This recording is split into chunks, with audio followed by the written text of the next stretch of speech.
Using DNA matching, Brazil's federal police identified the mortal remains of British journalist Dom Phillips. He was traveling with Indigenous expert Bruno Pereira when both men were killed.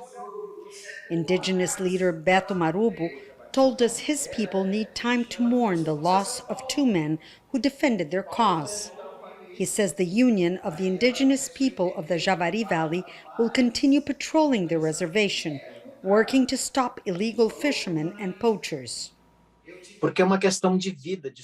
It's a question of survival. We live in an area which is home to the largest number of uncontacted indigenous tribes in the world. They don't go to the local market to buy food.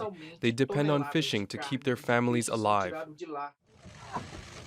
Pereira and Phillips were found 10 days after they went missing, when a local fisherman, Amarildo da Costa, confessed to their killing. He led police to a burial site in the rainforest, more than 3 kilometers from the river where both men were ambushed. It was not the first time he and Pereira had met. We witnessed this encounter between him and da Costa last December.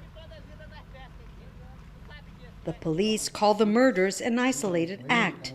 They say there's no proof they were commissioned by someone else. But MARUBO says he believes illegal fishing is directly linked to money laundering from drug cartels. To say this was an isolated crime is a mockery, not only for the families of both men, but for all of those who have died defending the Amazon. Indigenous expert Sidney POSSUELO says President Jair Bolsonaro is responsible for empowering people trying to illegally exploit the Amazon. Never in history has there been a worse time for Brazil's Amazon like now, not even during the military regime.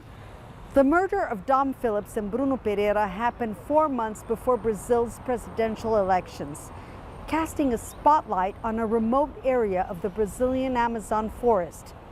The Javari Valley is the size of Austria and home to the world's largest number of isolated indigenous tribes. Yanakiew of Jazeera, Rio de Janeiro.